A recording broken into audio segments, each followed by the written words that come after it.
This is Where We Live from Connecticut Public Radio. I'm Catherine Shen. Millions of Americans use wheelchairs. The last census estimate was over 3 million, and that number is expected to grow annually. Researchers found that more than half of wheelchairs break down in a typical 6-month period, and many Connecticut residents who use wheelchairs say those repairs can take months. Local disability advocates are trying to change the system and hoping to enforce timely repairs. A legislative task force was formed this past session through Connecticut's Human Services Committee, and this group is set to study minimum standards for timely repair. And here to share their hopes for this task force is Jonathan Sigworth. He's a consumer spokesperson who is on the task force, and he's also the co-founder, co-CEO, and president of the nonprofit More Than Walking. Thank you so much, Jonathan, for joining us this morning.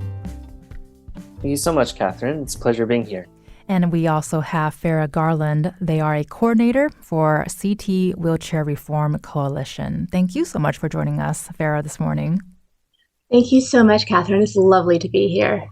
And for our listeners, do you use a wheelchair? If you do and you have any issues, weigh in on this hour and let us know. Find us on Facebook and Twitter at Where We Live. So, Jonathan, I want to start with you. So we know about this task force, but this conversation did not start there. Can you take us back a bit to how this started with the legislature? Yeah, sure. So back in February, Farah and I are both members of the State Independent Living Council, which oversees all the different centers for independent living in Connecticut. So these are nonprofits that help people with disabilities navigate community resources and provide peer mentoring and all sorts of services. And we heard through this council that there was a bill being proposed that was a Connecticut version of a recent bill passed in Colorado called Right to Repair. And we heard about this issue. And although right to repair, implies that consumers have the right to repair their own equipment, it's associated with, other right to repair issues around technology, computers, electronics, where, the manufacturers of a product have to disclose the manuals, the parts, provide software and diagnostic equipment so that users can repair their own devices. With power wheelchairs as well.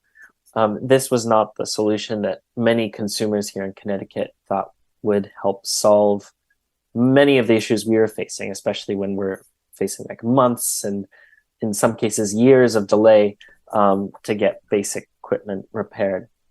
And so we reached out to the representatives who were sponsoring this bill. This was Mike D'Amico and Frank Smith, who really, welcomed in the voices of the disabled community here in Connecticut.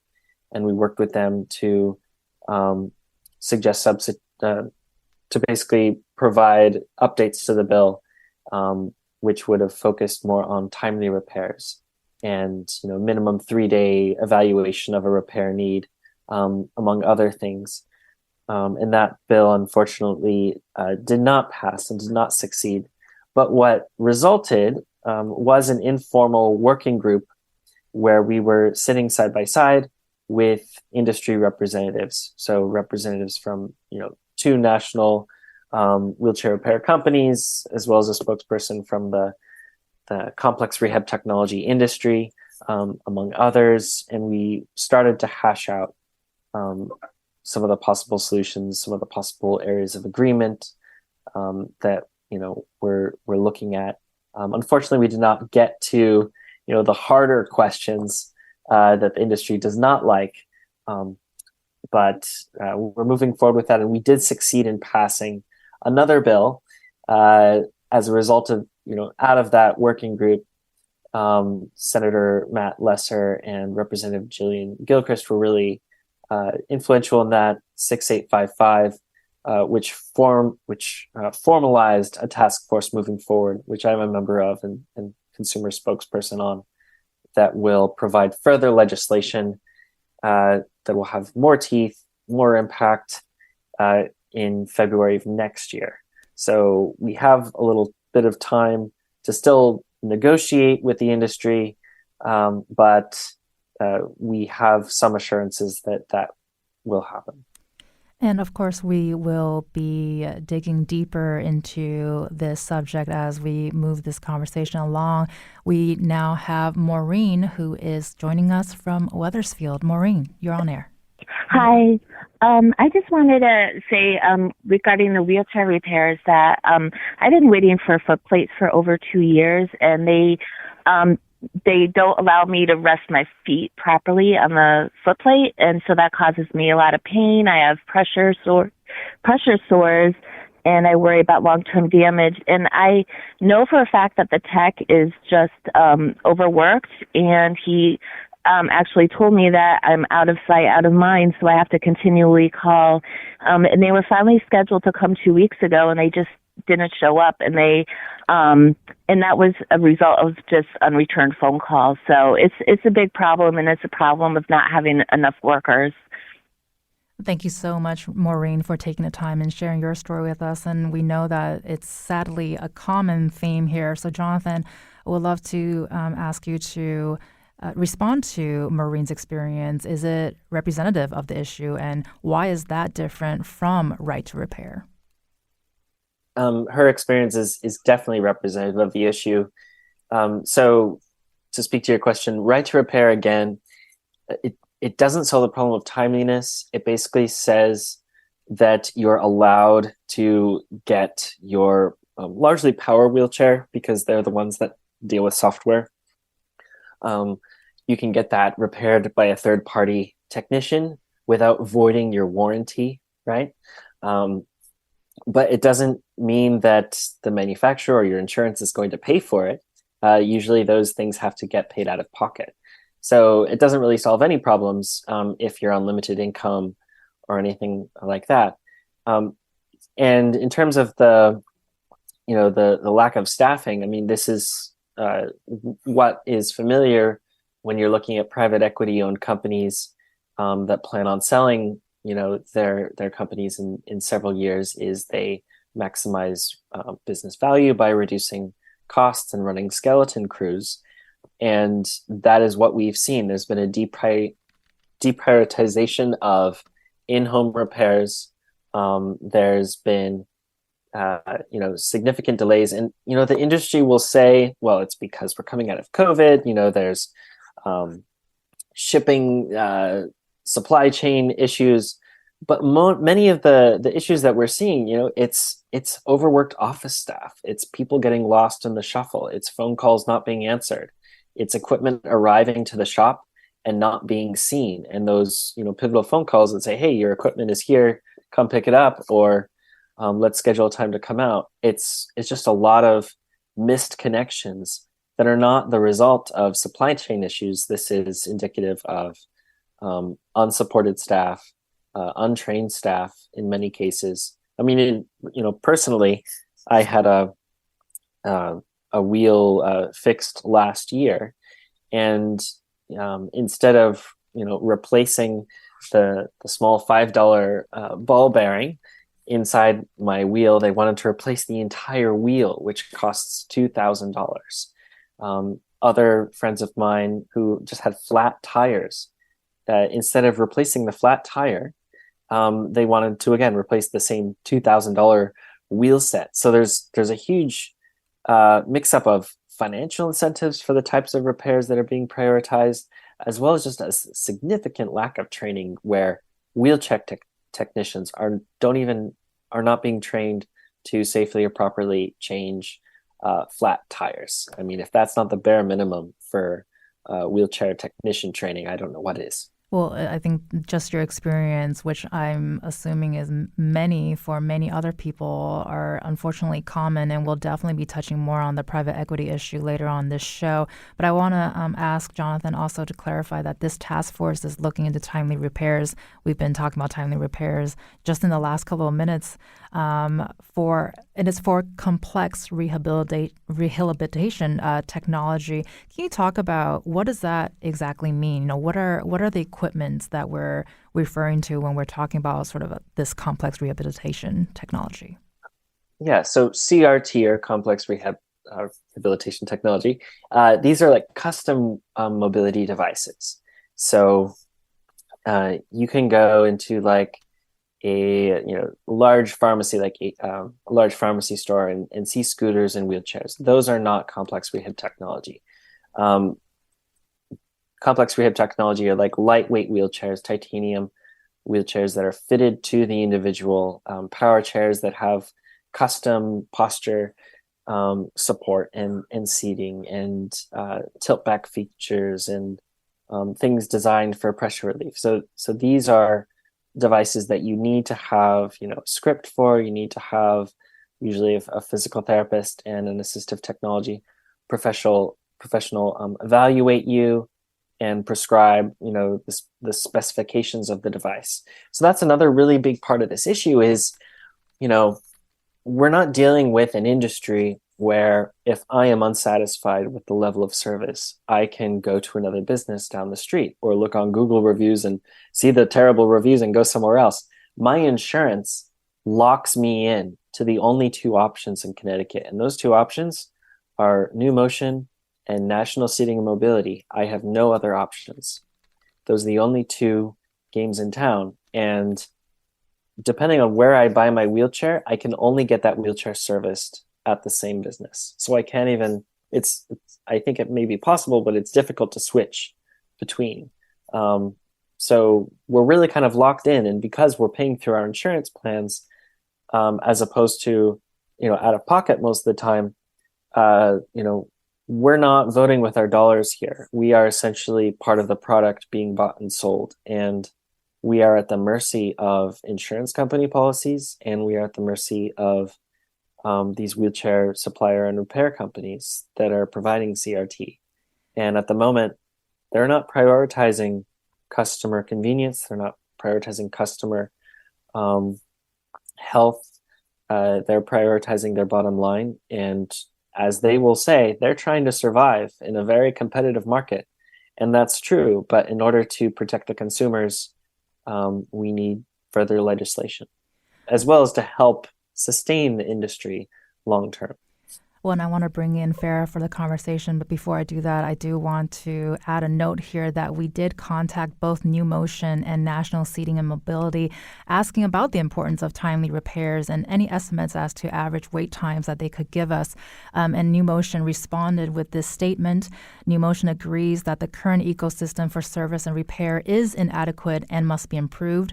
Service wait times are impacted by myriad causes, such as the need for a prescription and or prior authorization, challenging dynamics with supply chain and labor shortages, to name just a few. We are actively working with consumer advocates, industry leaders, and legislators to create a system that provides safe, affordable, and timely service and repair for those who do utilize complex rehab technology. New Motion is committed to doing this part to improve and help lead the way with others who are aligned to fix the system for consumers. And Farah, we know you're involved with the Connecticut Wheelchair Reform Coalition. What are your hopes for this task force? Oh, that's a great question. My hopes for this task force are very similar to what my hopes for the informal working group were, which is that that we can get some legislation passed that will put some standards in place with both incentives, but also, but also some things to hold the industry accountable to make sure that folks are actually called back in a timely manner, that chairs are, evaluated in a timely manner, and then that they're actually fixed in a timely manner.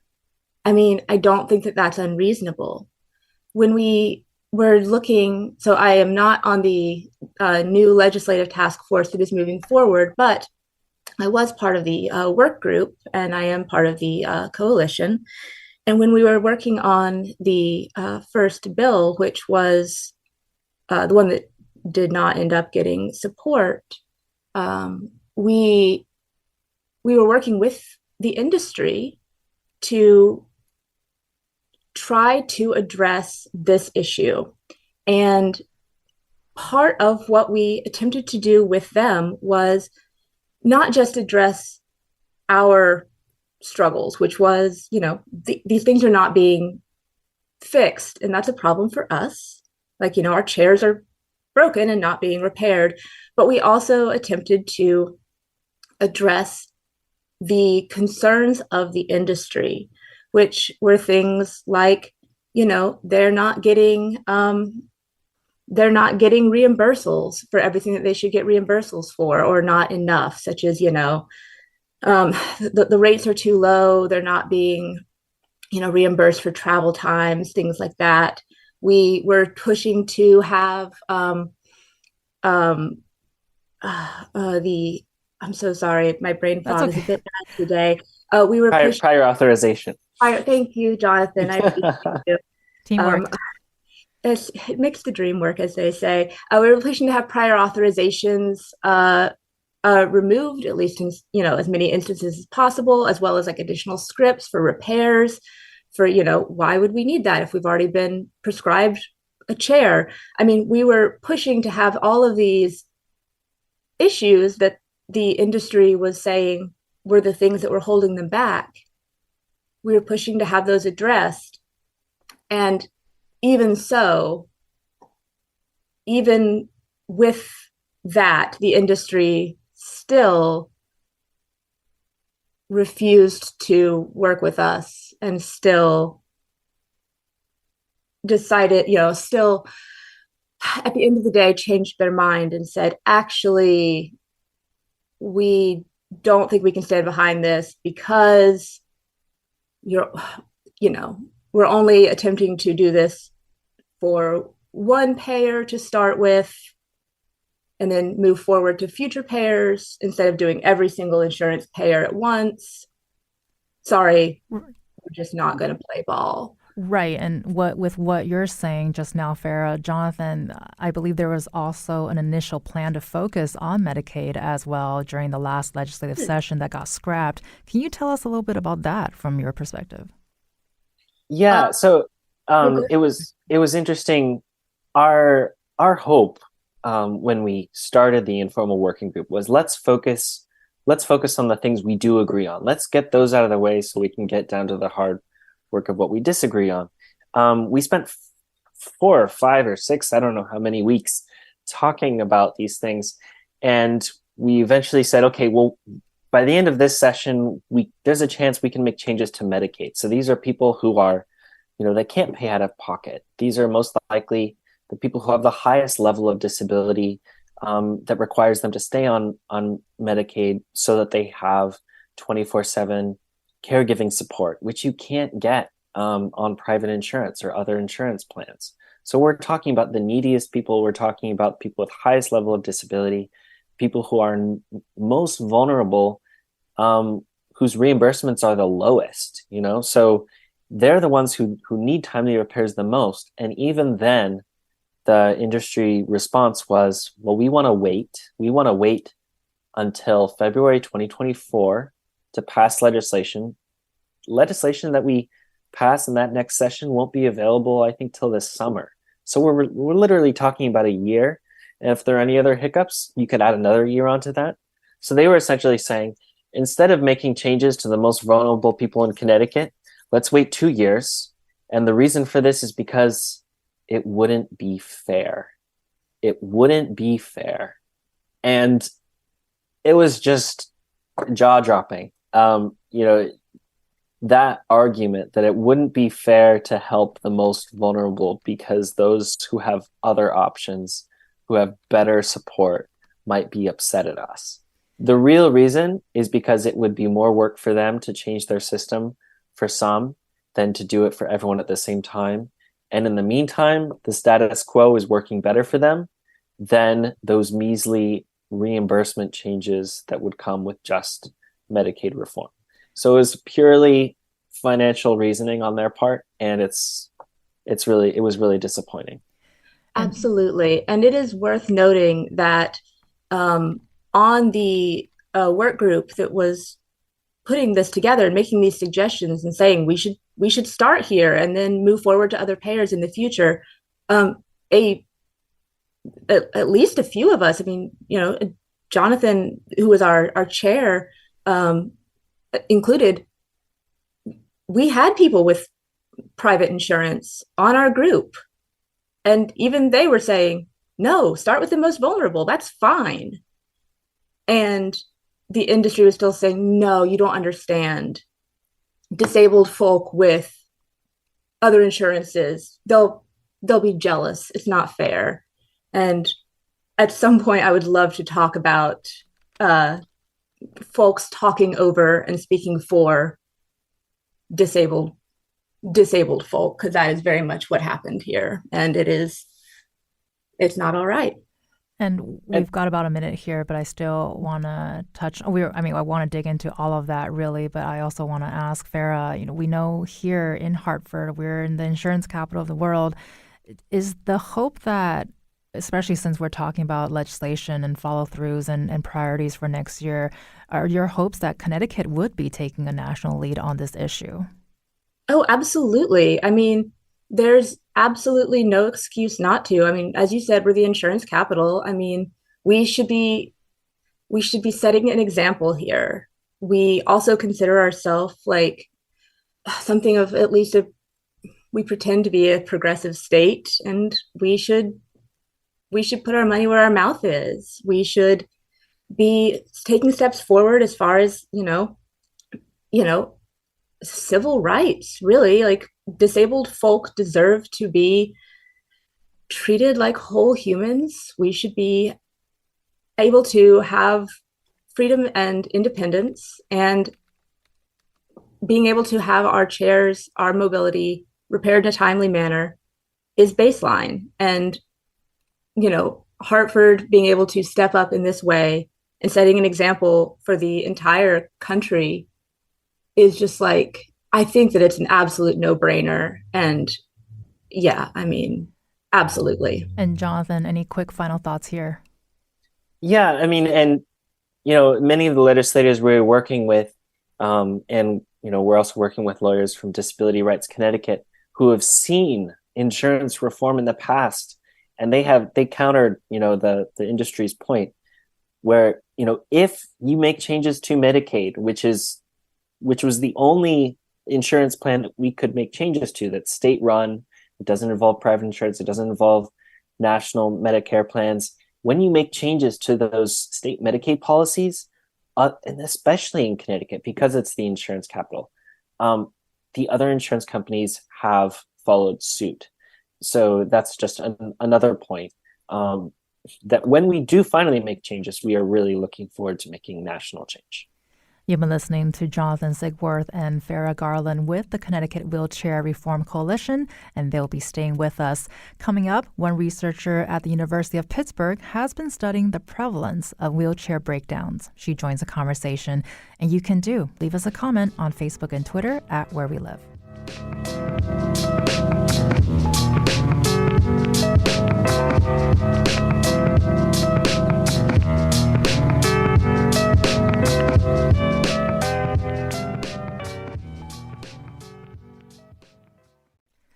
This is Where We Live from Connecticut Public Radio. I'm Catherine Shen. Connecticut's legislature just formed a task force to investigate how timely wheelchair repairs might be enforced. And here to discuss how commonly these repairs are needed is Dr. Eileen O'Grady. She's a research assistant professor at the University of Pittsburgh's Department of Physical Medicine and Rehabilitation. Thank you so much, Dr. O'Grady, for being with us this morning. Thanks so much for having me. And you co-authored a study that we've been referencing this hour, which found more than half of wheelchairs that needs repairs every 6 months. What would you add to that? So I think that as kind of an introduction to this research, so it's a kind of an ongoing cross-sectional study we've been doing since 2009 in conjunction with 15 other SCI model systems in the country. And I think one of the concerning things is we've seen that rate increase over time. So when we first reported, it was around 45%, and now it's over 60%. A recent study into veterans has shown even higher rates. And the think the clarifier on that is it's a really short period of time, so 6 months. So I think if you kind of put an analogy to cars, if 60% of cars were kind of breaking down in a 6 month period, there would sort of be this big outcry of this is a big problem. And I think that that's some of what this new focus on legislature and policy is trying to do, is kind of raise this to the attention that this is a problem and needs to be addressed.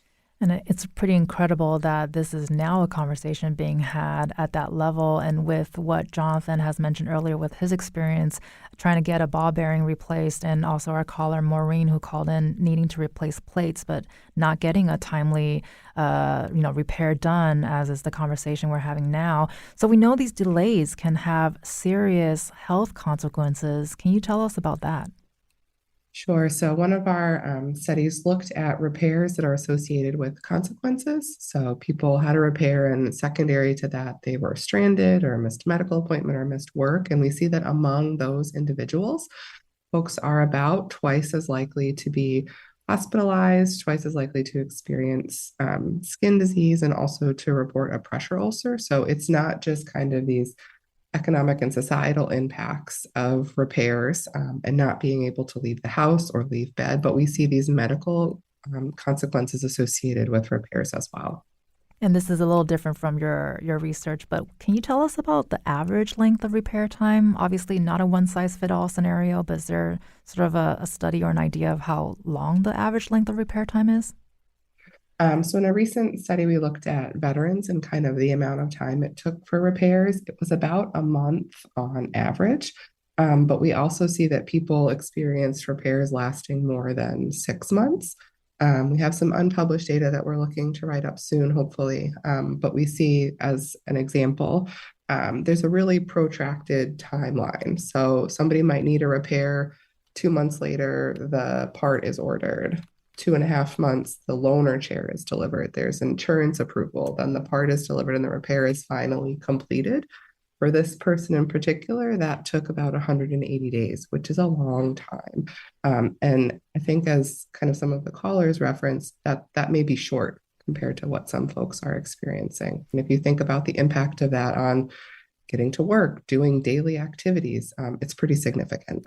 And I want to bring back Jonathan Sigworth and Farah Garland with the Connecticut Wheelchair Reform Coalition. Farah, with what the doctor just said, does this research track with what you're hearing from people here in Connecticut? Absolutely. In fact, I would say that it sounds on the short side of what I've heard from a lot of folks. I've just delays in getting repairs, just it's so long. It's so long, and it's dangerous. It's she hit the nail on the head when she said it's not just people, stuck in bed, but additionally just it's lack of quality of life, it's lack of ability to engage with the world around, engage with society equally. And I mean, we've heard everything from, folks having like a few weeks of delay to, we had a few stories. We've requested stories from the public in Connecticut. We've had a few years to get parts. Like, there's absolutely no excuse for that. None whatsoever. And Jonathan, what about you? Does the research track with what you're hearing too here in Connecticut? Yeah, definitely. And it was interesting, that the first study she mentioned was, with veterans, and with veterans, you actually have a little, what I think is a little more robust of a system. It's separate from, what the rest of us experience with private insurance or state Medicaid or Medicare plans.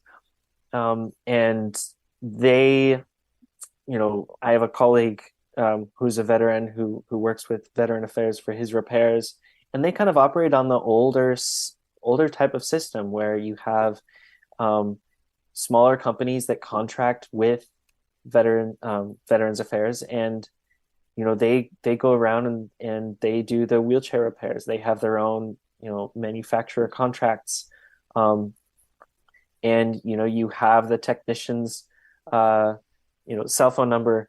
saved in your phone. And that's how it used to be in Connecticut. It wasn't always like this. We had Hudson Home Health and some others.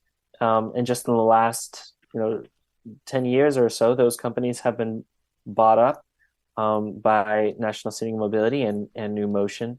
And you no longer have those personal connections that you can reach out to make sure that your voice is heard. You get an answering machine, or you get unanswered emails. One of the really interesting stories that we heard was actually with one of our fellow advocates who is nonverbal, right? So she has muscular dystrophy. She's depended on her caregiver.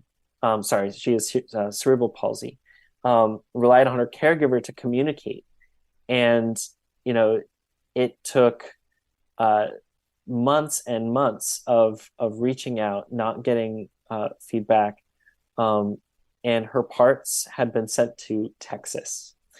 And, when a technician finally came out, they didn't come out on the assigned day, and instead came, several days later or a week later, unannounced. So just a complete breakdown of the system. And this again speaks to, Maureen, who called in. Her point is that, this isn't a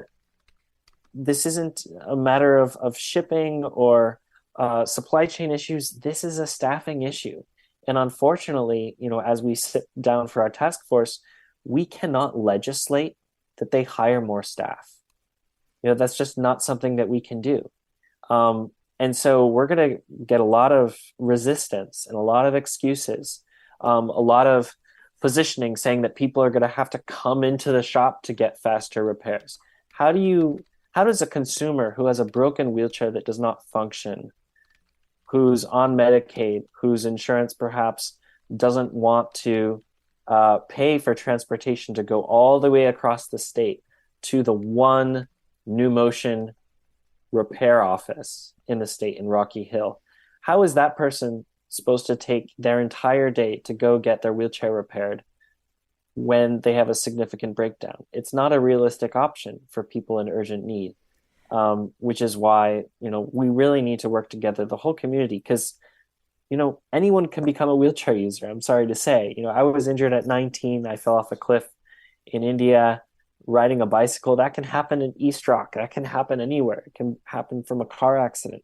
We are all potentially in this boat of needing to rely on, complex rehab technology, which is why this really is a universal issue that we need to look at as such. And Dr. Warabe, I want to bring you back for a quick moment. We only have about a minute here, but any final thoughts you may have by hearing what Jonathan and Farah have to say? Yeah, I think that it all resonates with what we're seeing in the research. I'm also a practicing clinician, so I see it from that side as well. But I think some of the bigger challenges is the repair process is just not incentivized. It's often a money loser for the vendor. And I think that sort of changing how that is structured financially could make a difference. But I think one of the other big challenges with repairs is preventative maintenance isn't supported. So inherently, you are waiting until something is broken to be able to address it. And I think that just invites a slew of adverse consequences that we could potentially be facing and eliminating if we were to focus on also introducing some preventative maintenance. You've been listening to Dr. Lynn Warabe at the University of Pittsburgh. Thank you so much, Dr. Warabe, for your time this morning. Thank you. And Jonathan and Farah will be staying with us. We'll talk more about the impact of private equity in the healthcare industry. And you can also share your experiences with wheelchair repairs on Facebook and Twitter at Where We Live.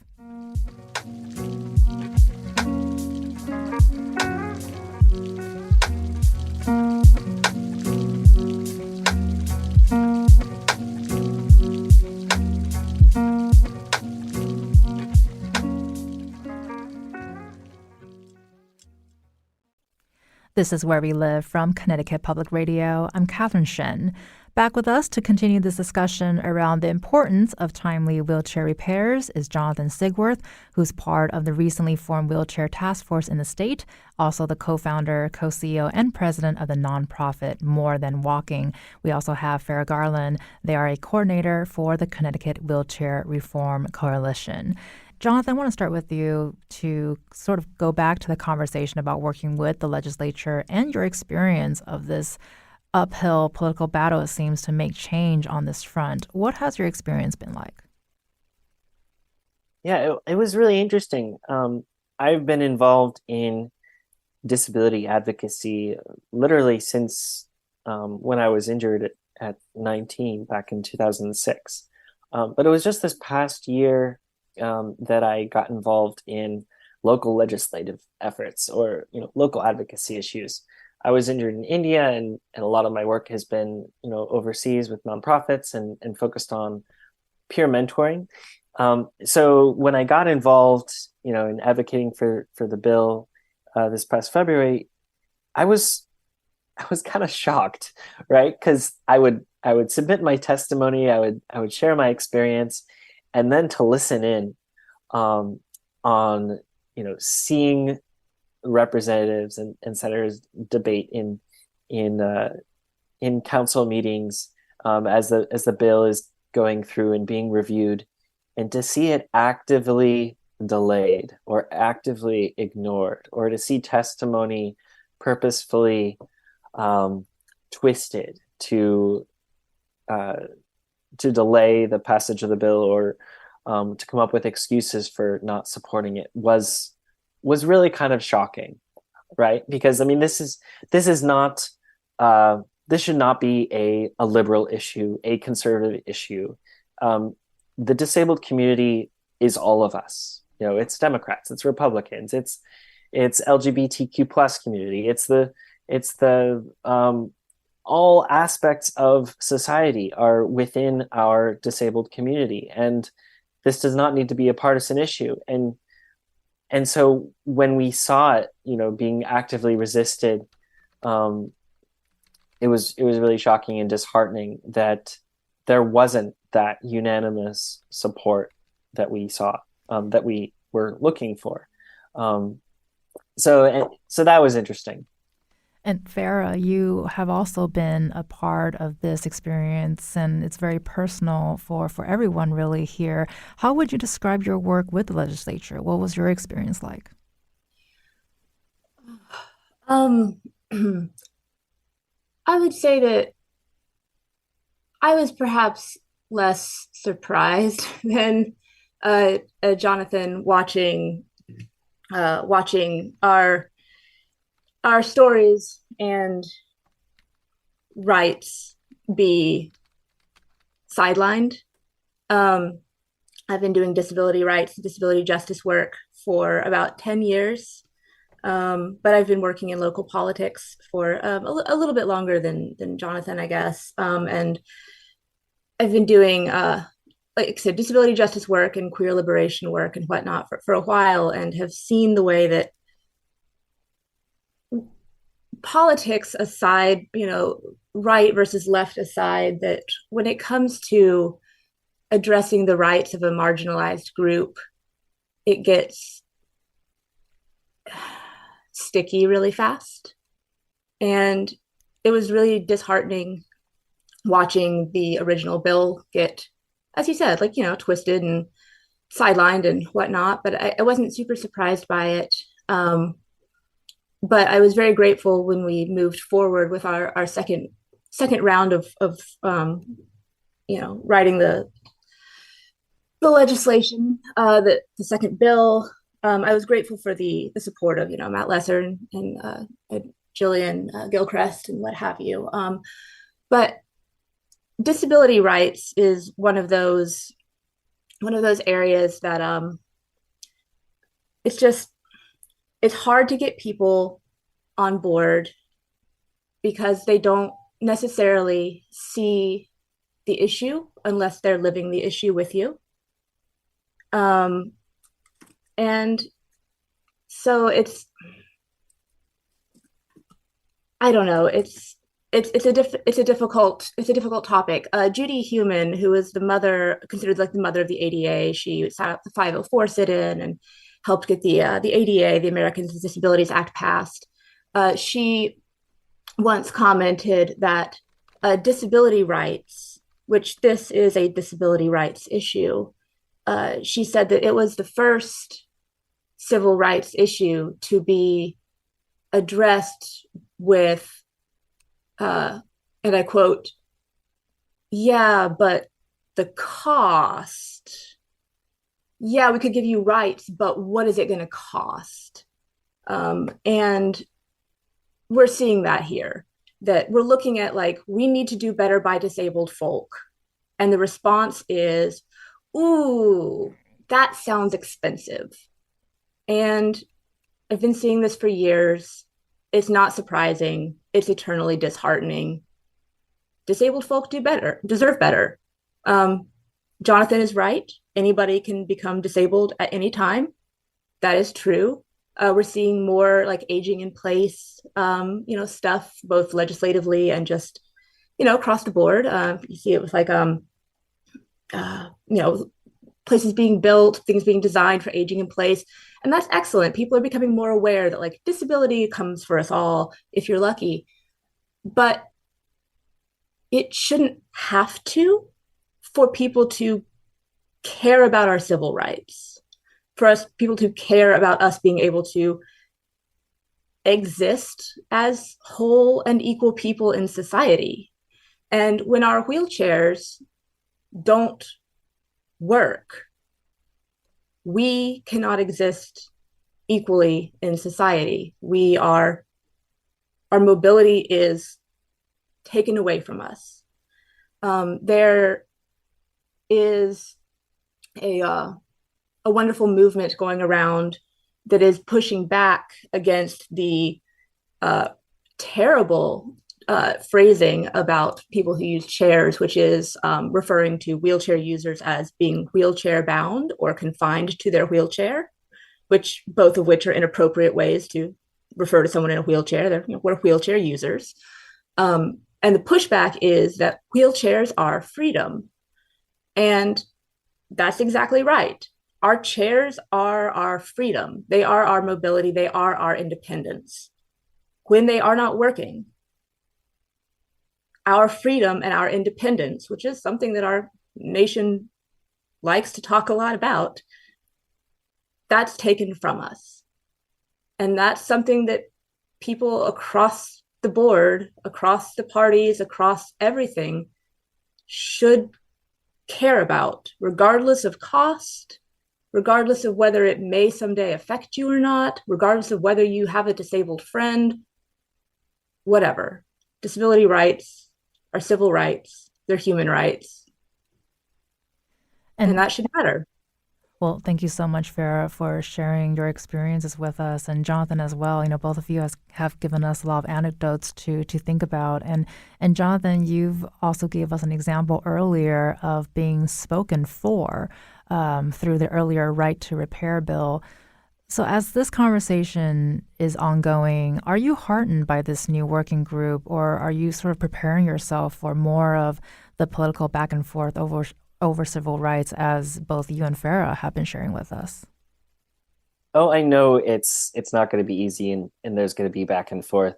We're looking to see what progress is being made in other states at the same time. Massachusetts, which we looked at their former bill as a template for our own, which didn't succeed.